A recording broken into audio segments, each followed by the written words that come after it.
Hoje nós vamos iniciar uma série de estudos, já pode colocar para mim aí, chamado A Ceia do Senhor.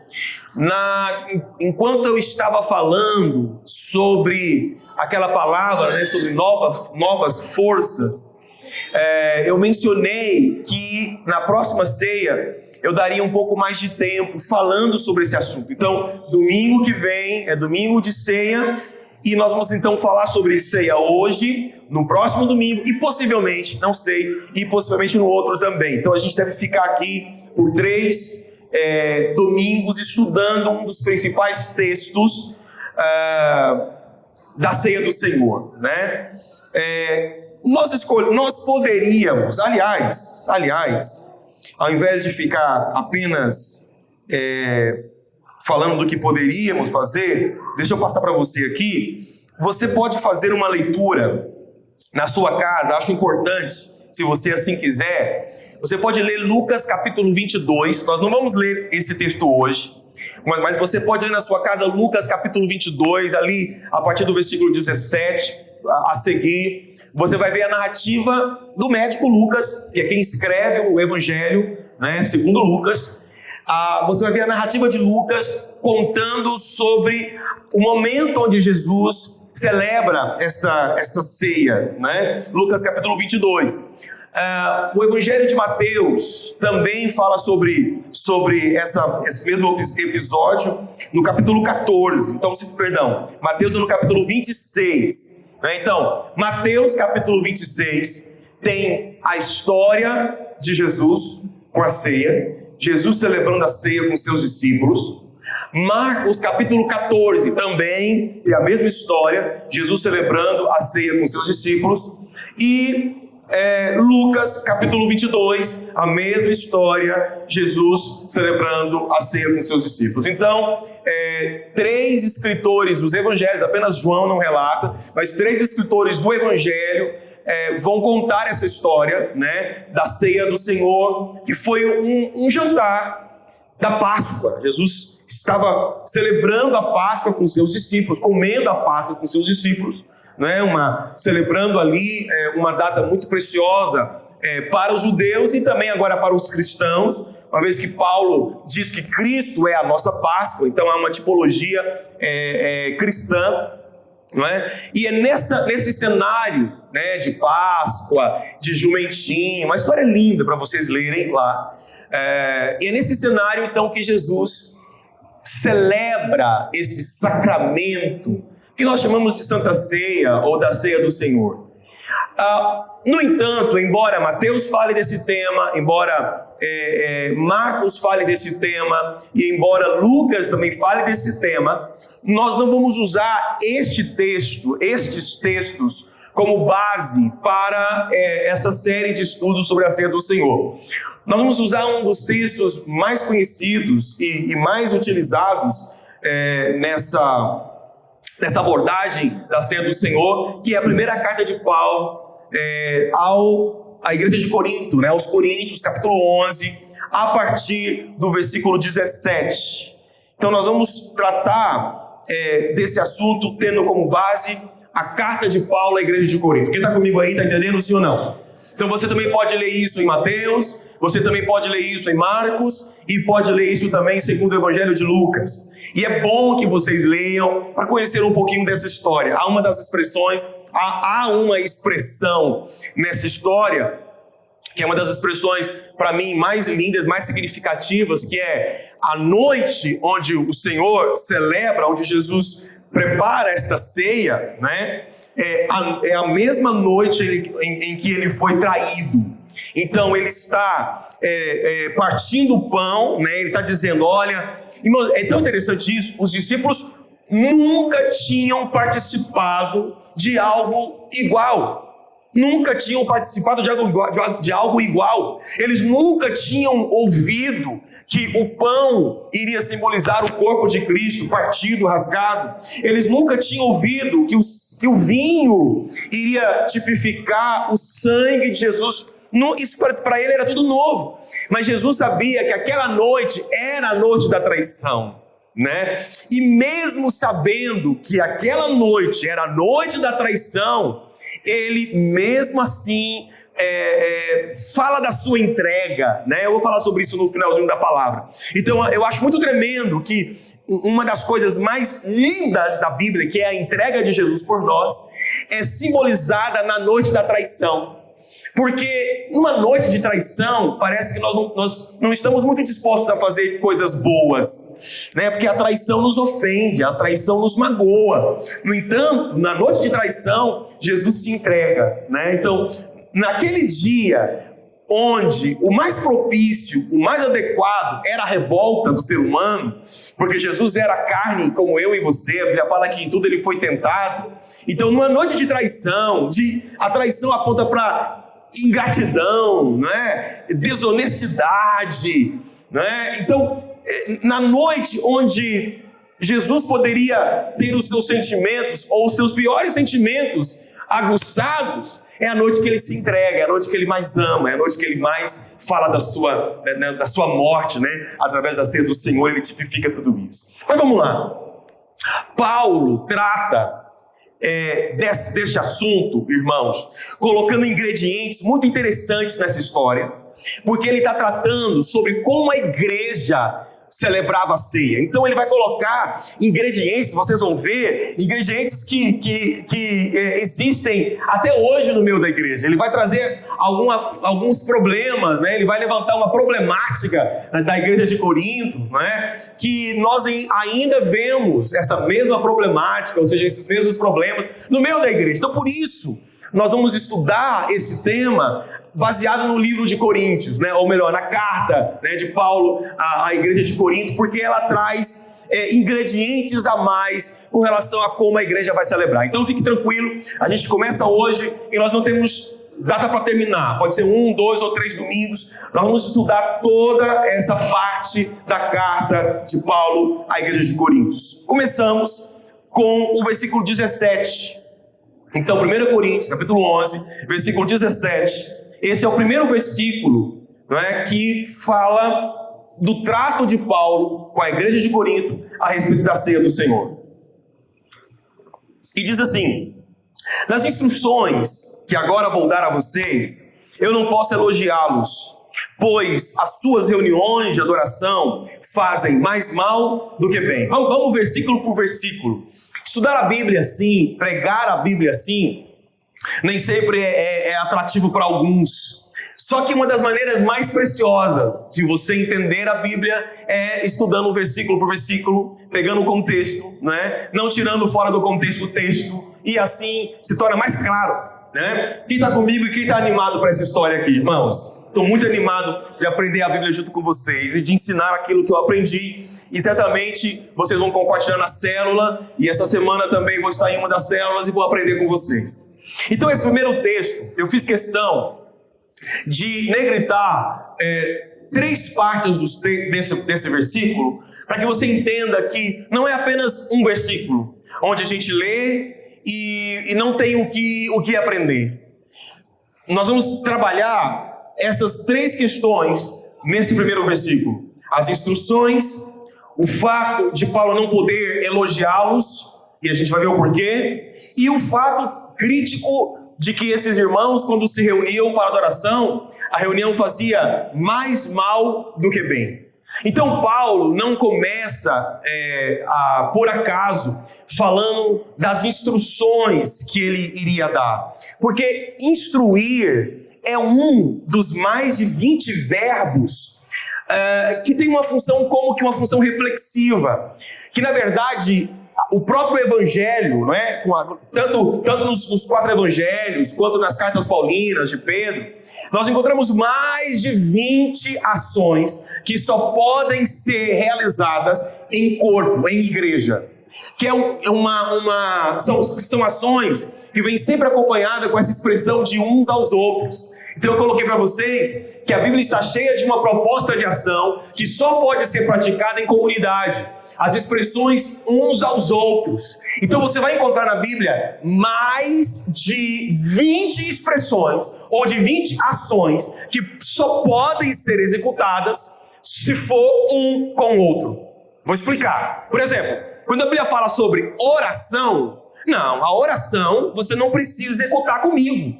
Você pode orar sozinho, sim ou não? Mas outras ações só podem ser executadas se forem feitos uns com os outros. Então Colossenses 3,16, escrito pelo próprio Paulo, ele diz assim: ensinem e instruam uns aos outros com toda a sabedoria. Agora, não dá para eu exercitar o ensino eu sozinho. O ensino só pode ser ensino se tiver comunidade, se tiver irmãos. Estão entendendo? Eu ensino e eu aprendo, ensinando uns aos outros e instruindo uns aos outros. Então o que Paulo, quando Paulo começa a falar da ceia do Senhor, ele começa a abordar algo extremamente importante, que é a vida em comunidade, a vida em corpo, a vida como igreja. E ele está dizendo: olha, irmãos, assim como Jesus nos ensinou, aquilo que eu vou instruir vocês, e todo mundo tinha muito em mente tudo o que significava ser corpo, que deveria instruir uns aos outros, ensinar uns aos outros. A Bíblia tem mais de 2 dezenas de ações reflexivas que só podem ser feitas uns aos outros. Eu trouxe uma relação delas, um pouco delas aqui, não tem todas. Mas todos esses verbos que eu coloquei aqui aparecem na Bíblia com a expressão uns aos outros. Então, animai uns aos outros, fortalecei. O que é mais difícil para você? Vou terminar a lista daqui a pouco, mas nessa lista eu vou ler um por um e você vai pensando o que é mais difícil. E outra coisa também, irmãos, se nenhuma dessas ações estão sendo praticadas por você, você não está vivendo a fé cristã com todo o potencial que ela poderia ser vivida. Por isso que eu amo os pequenos grupos. Por isso que eu amo as células. Porque quando você vem aqui e senta na sua cadeira, você não fala. Você não se relaciona na mesma proporção dos pequenos grupos. E lá nos pequenos grupos, nós podemos exercitar tudo isso que Paulo representa para a gente nesse primeiro versículo. Tudo isso que Paulo aponta nesse primeiro versículo. Então, quais são as ações? Animar uns aos outros. O que é mais difícil para você? Vai lá, vai pensando. Animar uns aos outros. Fortalecer uns aos outros, amar uns aos outros, exortar uns aos outros. Difícil, né? Todos esses são difíceis. Mas para mim, este quinto verbo, ele tem um grauzinho mais de dificuldade, que é aceitar uns aos outros. Porque quando eu aceito alguém, é porque não cabe a mim mudá-lo, é o que ele é, e eu preciso aceitar como ele é. Irmãos, isso não é fácil. Mas a Bíblia fala que nós devemos aceitar uns aos outros. Pastor, o que isso tem a ver com ceia? Calma aí. Paulo está construindo um cenário de igreja que iria aprender a celebrar a ceia. Uma igreja que se ama, que se tolera, que serve, que exorta. Depois de aceitar, servir uns aos outros, ajudai uns aos outros, suportai uns aos outros, perdoai uns aos outros, obedecei uns aos outros. E por fim, os 2 verbos que vimos em Colossenses 3,16: ensinai uns aos outros e instruí uns aos outros. Em qual dessas ações você se sente mais praticante, mais vivo? E em qual dessas ações você se sente menos praticante, menos envolvido? Irmãos, isso é ser igreja. Então, quando Paulo inicia o assunto da ceia do Senhor, ele inicia como um irmão que é parte desse organismo vivo chamado igreja, onde um anima o outro, fortalece, serve, aceita, ajuda, perdoa, protege, ensina, instrui. Está entendendo, irmão? Sim ou não? Então, quando você se nega a viver qualquer um desses processos, você também está prejudicando o corpo e prejudicando a si mesmo.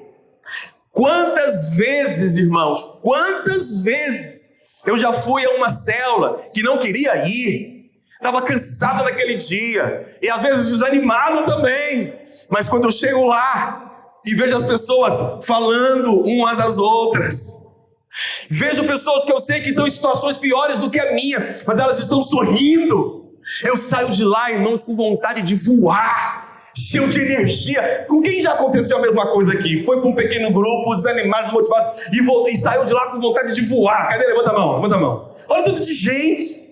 Por quê, irmãos? Porque é a igreja sendo igreja. Quem pode dizer um aleluia aí? Então, versículo 17.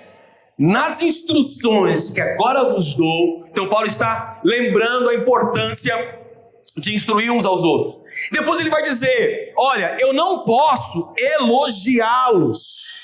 Nisso que eu vou ensinar para vocês, eu não posso elogiá-los. Então aqui, irmãos, esse assunto, e vocês vão perceber que esse assunto da ceia do Senhor é um assunto sério. Sério, muito sério. E que Paulo trata com muita dureza e repreensão. Igreja não é um lugar de apenas responsável apenas para te fazer sentir bem. Não. Igreja é um lugar de verdade, de disciplina, de mostrar reprovações. Sim ou não? Estão entendendo? Em que, olha essa expressão de Paulo, nisto que eu estou para falar para vocês, eu não vos elogio. Então, certamente, se você ler a carta de Paulo à igreja de Corinto, Paulo tinha os seus elogios para aquela igreja, mas naquele aspecto, no aspecto da ceia do Senhor, aquela igreja não podia ser elogiada. E para um líder espiritual, falar isso para uma igreja, que ele era responsável, tinha um peso. Não era qualquer pessoa que estava dizendo, não era qualquer pessoa que estava falando, não é? E o que Paulo queria provocar naquela igreja? Irmãos, certamente, aquela igreja estava sendo corrigida, aquela igreja estava sendo repreendida. Há quanto tempo nós não temos alguém que olha para nós e de repente aponta o dedinho no nosso nariz e diz, nesta área eu não tenho que te elogiar. Olha, você, igreja de Deus do Recanto do Bosque, igreja de Deus do Recanto do Bosque, todos vocês que estão aqui representam essa igreja. Olha, nisso e nisso eu elogio vocês. O que vocês acham que nós podemos ser elogiados? O que vocês acham? Não sei. Acho que somos uma igreja animada. Naquilo que nós propomos fazer, eu vejo muito envolvimento das pessoas. Então, estou feliz nisso. Mas há coisas, há áreas que, como igreja, nós não podemos ser elogiados. Eu poderia citar algumas aqui. Vou citar umas mais leves, para não ofender muito. Mas eu acho que, em termos de pontualidade, nós não somos uma igreja que deve ser elogiada. Muitos visitantes, fique à vontade. Se você atrasar um dia, venha atrasado assim mesmo. Não tem problema, irmãos. Um dia não tem problema. Eu falo do hábito. Né? Tem muita gente que eu tenho certeza só começa a arrumar só 6h45. Não tem lógica. Porque só chega na igreja 7h15, 7h20. Então, nesse ponto, vamos reviver um pouquinho do que Paulo está dizendo? Eu não elogio vocês. Então a gente tem que pensar na nossa fé, quais são as áreas que nós não somos elogiáveis. Olha, que bom, você é pontual, mas em matéria de leitura da Bíblia, eu não posso te elogiar. Não, que bom, você é fiel, olha, você entrega os seus dízimos, suas ofertas, que bom, mas em matéria de oração, eu não posso te elogiar. Faz parte, irmãos, da nossa autoavaliação, saber as áreas que eu sou passivo de elogios e que eu não sou passivo de elogios. E essas áreas que eu não sou passivo de elogios são áreas que eu preciso arrepender, que eu preciso orar. Pastor, eu não dou conta de mudar. Essa frase me irrita. Pessoas que têm um hábito de dizer não dou conta só porque não querem tentar. Ai, desliga para mim a televisão, eu não dou conta. Você já tentou? Corta para mim, não, eu não dou conta. Você já tentou? Então não tem como dizer que eu não dou conta, não é? Se eu não tentar primeiro. Ok, irmãos? E se você tem algumas áreas como cristão, eu tenho áreas que eu não sou passivo de ser elogiado. Então essas áreas eu posso me dedicar para mudanças. Sim ou não? Estão entendendo ou não, irmãos? Pastor, como eu faço isso? Escuta, há uma oração que você pode fazer. A Bíblia fala que o Espírito Santo faz morada em mim. E Gálatas capítulo 5 fala do fruto do Espírito. Paz, alegria, quem lembra? Amor. E aí tem um dos frutos, ou melhor, uma parte do fruto, né? A gente tem que ver aquele texto como se fosse uma mexerica. Essa é uma do simbolismo daquele texto que pode ser interpretado. Porque a Bíblia fala que é um fruto, mas com muita parte, com muitos gomos. E aí um dos gomos é o domínio próprio. Domínio próprio. Qual foi a última vez que nós oramos pedindo a Deus domínio próprio? Nossa, pastor, mas eu não sabia disso. Pois é, a Bíblia fala, errais por não conhecer as Escrituras e nem o poder de Deus. Então quando eu não oro porque eu não conheço, eu não estou isento da repreensão só porque eu não sabia. Ei, estão comigo sim ou não? Se você não está orando o que deveria orar, você não vai ser isento da disciplina só porque você não sabia. Porque a Bíblia fala que erramos até por não conhecermos. Amém, gente? Então, a oração que você deve fazer é: Espírito Santo, que vive em mim, me ensina e me dê domínio próprio. E o que é a capacidade de dominar, de ter domínio próprio? É, sem dúvida alguma, aponta para a minha capacidade de mudança. Não vou mais pensar assim, eu não vou mais andar aqui, eu não vou mais fazer isso, eu agora quero mudar. Com a ajuda do Espírito Santo, eu quero mudar. Então, naquilo que nós não somos passivos de elogios, nós podemos mudar pela ajuda do Espírito Santo, que pode fazer isso. Quem está comigo aí? Ele pode fazer isso. Amém, irmãos? Então, Paulo fala sobre isso, e aí Paulo ainda entra num outro ponto, só o primeiro versículo que a gente está falando ainda. Paulo diz assim: olha, e tem um problema. Eu estou aqui para instruir vocês, já vimos isso. Eu não posso elogiar vocês naquilo que eu vou falar, e tem um problema. Quando vocês se reúnem para a sua adoração, as suas reuniões fazem mais mal para vocês do que bem. Então o que Paulo estava dizendo? Que os cultos daquela igreja de Corinto, os irmãos entravam no nível A e saíam de lá no nível A menos B. Eles saíam negativos. Eles entravam doentes e saíam mortos. Eles entravam mortos e saíam sepultados. As reuniões faziam mais mal para aqueles irmãos do que bem. E tem uma razão, vamos falar sobre isso. Só que antes da gente falar o porquê que essa igreja de Corinto vivia isso, é importante você avaliar também como está a sua comunidade espiritual. Porque eu percebo, irmãos, que às vezes o culto não. Sabe, às vezes, eu não sei se você pensa assim como eu. Às vezes, o culto de domingo, eu acho que é muito pouco provável que você venha para o culto e saia pior do que você entrou. Não sei. A célula, eu também acho que não. Mas existem comunidades espirituais. Por exemplo, o Ministério de Música é uma comunidade espiritual. Eles vêm mais cedo, eles ensaiam, eles cantam.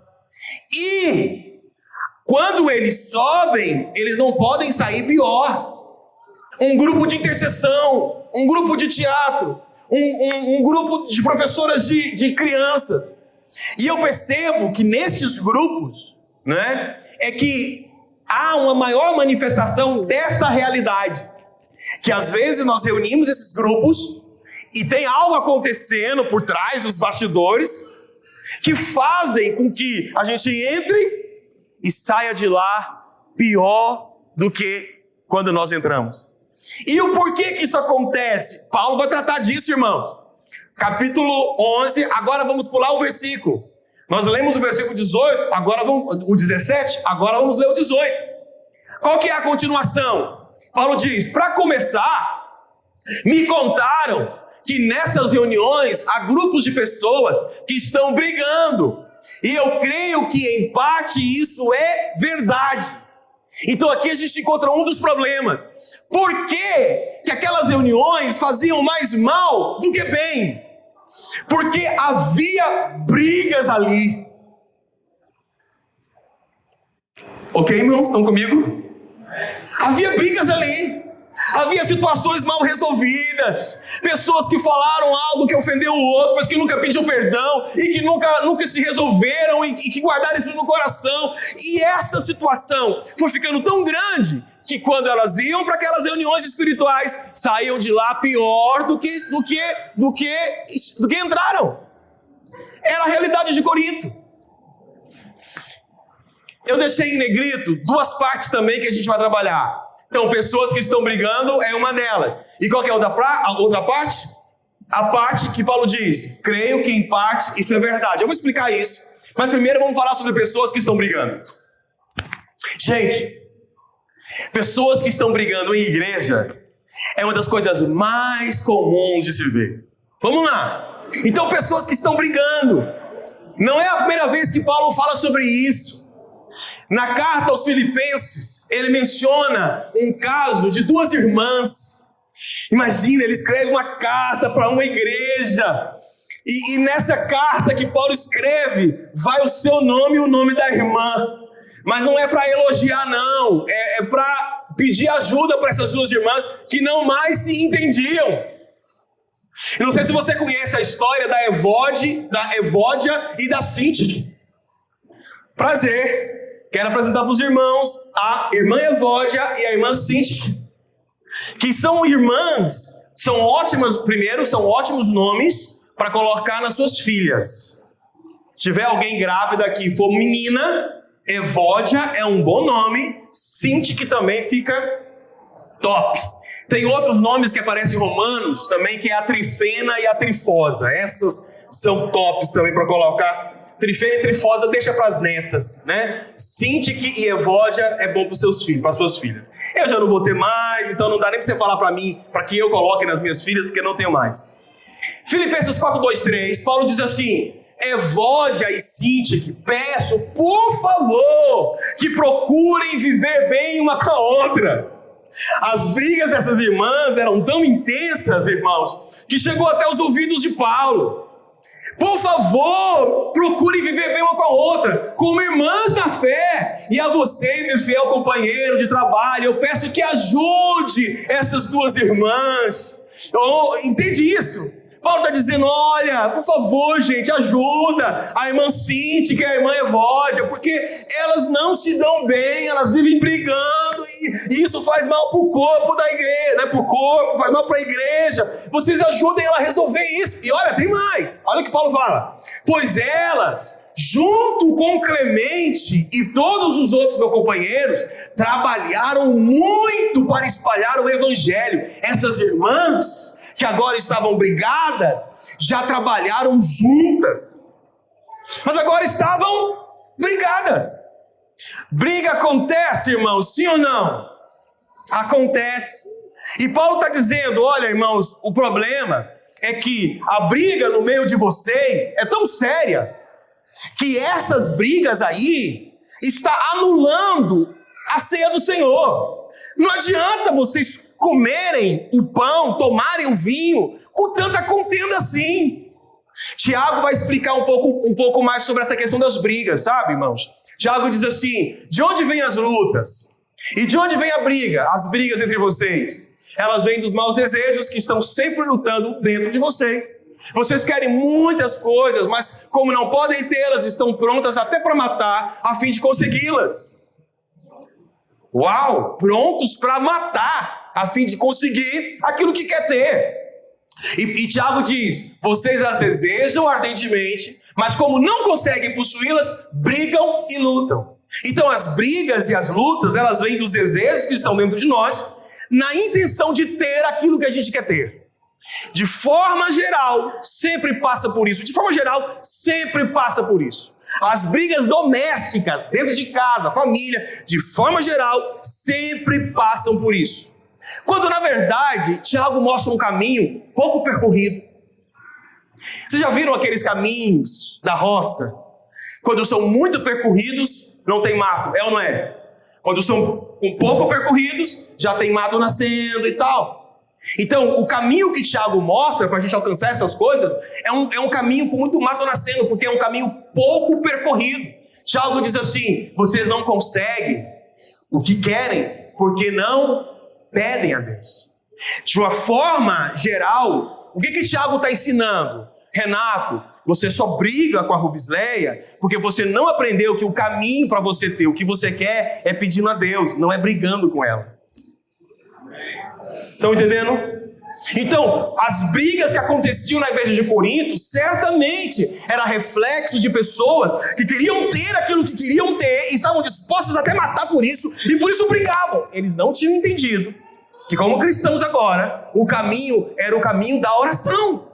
A minha oração pode mudar o seu coração. Diga comigo, a minha oração pode mudar qualquer coração. Qualquer coração, irmãos. Nossas orações podem mudar qualquer coração. Ok? Então, e muitas vezes as nossas orações nem precisam mudar o coração do outro. Pode mudar o meu coração. Ah, pastor, eu já orei muito para que o outro mude o coração e não mudou. Ok, e o seu? Porque também você não pode manipular tudo, né? Você não pode querer que o coração do outro seja do jeito que você quer. Então você tem que estar pronto para discernir, porque talvez as maiores mudanças vão ser geradas no nosso coração e não no coração dos outros. E dessa forma nós evitamos as contendas. Ou irmãos, talvez como igreja aqui seja pouco significativo tratar dessas questões. Mas quando a gente fala das equipes ministeriais, das células, dos nossos pequenos grupos, como isso é importante para que não haja lutas no meio de nós, para que não haja contenda, para que não hajam brigas. Ah, pastor, não, eu sou a pessoa mais de boa, eu não brigo com ninguém. Não briga, mas guarda ofensa, fica magoado, não participa. É ou não é, gente? Existem várias maneiras, irmãos, várias maneiras do ambiente ficar pesado, várias maneiras. Uma é uma briga. Quem já foi numa festa de Natal e aconteceu uma briga no meio da festa de Natal, familiar? Irmão, até o peru perde o gosto, perde a graça. Não é? Fica sem graça de comer. A pessoa pode querer quebrar o gelo. Tem sempre alguém que quer fazer algo depois da briga para poder descontrair. Mas não adianta, quebrou. Então a briga é uma maneira de pesar o ambiente. Mas existem outras atitudes suas que podem pesar o ambiente. A maneira como você fala, a maneira como você olha, a maneira como você se cala. Então Paulo está dizendo, gente, vocês vão comer da ceia, vão celebrar da ceia do Senhor? Olha, cuidado, porque as reuniões que vocês estão fazendo estão erradas. Vocês estão cheios de brigas dentro de vocês, no meio da igreja. Não deveriam estar celebrando a ceia dessa forma. Com esse coração, não deveriam estar participando da ceia do Senhor dessa forma. Outra parte que Paulo diz, nesse texto que nós lemos, creio que em parte isso é verdade. Eu quis fazer menção dessa parte do versículo, porque Paulo ficou sabendo que aquela igreja tinha contendas. Paulo não tinha ido verificar. Por isso ele está dizendo, olha, em parte eu creio que é verdade. Por que em parte? Porque Paulo tem um princípio de sabedoria. Provérbios diz que quem apresenta a sua causa sempre parece ter razão, até surgir alguém contando o outro lado da história. Então quando Paulo ficou sabendo das contendas, das brigas, Paulo diz assim, bem, eu até creio, em parte, que essas contendas sejam verdade. Paulo não podia dizer, olha, eu tenho certeza que é verdade. Paulo não pode dizer isso. Porque Paulo não viu o outro lado da história. Entende isso, gente? Irmãos, pode parecer um detalhe bobo, mas você vai resolver. Você vai se livrar de tanta vergonha e tanto vexame se você aprender que toda história de contenda, de mal entendido, tem um outro lado. Antes de você julgar, escuta o outro lado. Isso vai te livrar de tantas ciladas. Eu já caí em tantas ciladas com relação a isso. Irmãos, tem casais que até hoje eu não consigo identificar o problema, sério. Sério. Você conversa com o marido e você diz: essa esposa é uma bruxa. E você vai conversar com a esposa e você diz: esse marido é um canalha. E você vai conversar com o marido e ela, você não sabe o que acontece. Já passou por isso? Eu passo muito por isso. Muito por isso. Até você encontrar a verdade, você precisa ouvir os dois lados. 1, 2, 3, ou quantas vezes for. E Paulo estava lidando com um problema de contenda na igreja. Então ele diz: olha, em partes eu acredito que isso seja verdade. E aí o que Paulo fala depois? Olha só, versículo 19. A continuação desse texto. Passa para mim aí, não foi aqui, irmão. Alguma coisa aconteceu. E a gente termina com o versículo 19. Eu acho que a gente pode até ir um pouquinho mais para frente, que a gente vai dar tempo aqui. Estamos com 1 minuto só de atraso e a gente já fecha com isso. Olha aqui. 1 Coríntios 11, 19. Ele diz: não há dúvida de que é preciso haver divisões entre vocês. Interessante isso, né? Para que fique claro quem são os que estão certos. Na verdade, essa tradução, o que coloca como certo, o sentido é aqueles que estão aprovados. Então, Paulo está dizendo que as divisões, olha, fica ligado aqui comigo. As divisões são necessárias para que aquilo ou aqueles que são aprovados sejam identificados. Então, essas divisões, irmãos, que Paulo fala que ser necessário, é porque sempre alguma coisa vai estar mal ajustada. E é necessário que nós nos indignemos com isso. Escuta, a indignação no nosso coração é uma linguagem do Espírito. Preciso te ensinar isso. Se você é um crente que não fica indignado com nada na sua igreja, com nada no seu ministério, tem alguma coisa errada. Tem alguma coisa errada. A indignação é uma linguagem do Espírito. Se você está no seu coração e você está indignado porque a igreja não adora, você está indignado porque as pessoas não são pontuais, indignado por isso, por aquilo outro, essa indignação, ela pode ser uma linguagem do Espírito para você. Jesus, quando chegou no templo, ele ficou indignado. Por quê? Porque fizeram daquele templo um lugar de... Gente, vocês estão aqui? Pelo amor de Deus, diga junto: comércio. 1, 2, 3... comércio. Quando Jesus viu as pessoas fazendo comércio dentro do templo, e tem todo um significado também, não era apenas o comércio em si, né? Muitas igrejas colocam esse texto proibindo que se venda comida na porta da igreja. Não é nesse sentido. Mas enfim, Jesus fica tão indignado que ele bate nas pessoas que estão ali com um chicote. Ele fica indignado. Ele diz: essa é a casa do meu pai. Indignação é no Espírito, entende isso, irmãos? Nós temos que ficar indignados, porque essa é uma linguagem do Espírito para mim e para você, que está provocando mudança. Então, quando você vê a casa desorganizada, tem que vir uma coisa dentro de você assim, ó. Eu vou arrumar. Tem que vir. Entende isso? Quando você vê a célula, tem 10 membros na célula, 7 não está vindo. Irmãos, é assim mesmo. Coronavírus, né? Tem que vir uma indignação e dizer: vou recuperar, vou buscar as ovelhas perdidas, eu vou fazer algo diferente. Tem que vir uma indignação. Quem está comigo? Então, Paulo diz: olha, é normal ter, é lógico que Paulo está tratando de um assunto muito específico de divisão, mas Paulo está dizendo: olha, no meio dessas divisões sempre tem um propósito de Deus, porque no meio delas a verdade é consolidada, no meio delas aqueles que são aprovados são evidenciados. Está entendendo sim ou não, gente?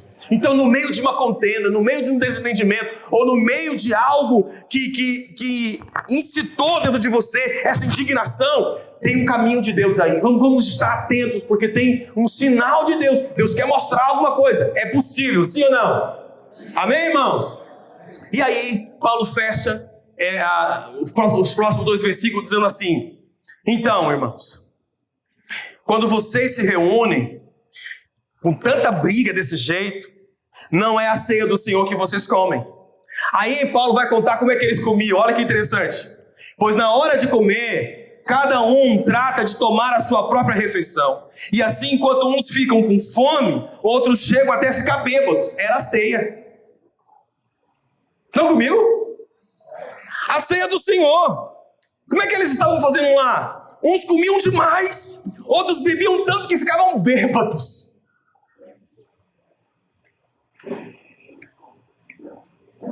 Você sabia que quando a Igreja de Deus nasceu, era comum na época, o evangelho da época estava tão frio, que era comum, as igrejas tinham a ala dos fumantes e dos não fumantes.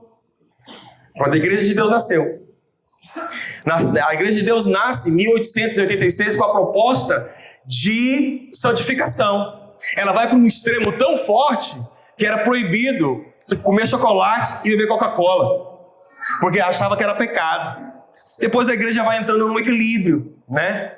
Mas se você pensar em tudo isso, lembrar do que foi em Corinto aqui e estudar um pouco da história da igreja, né, em todos esses anos, você vai vendo que tem tempos, irmãos, de muita frieza espiritual, ao ponto das pessoas não mais perceberem o nível do seu pecado.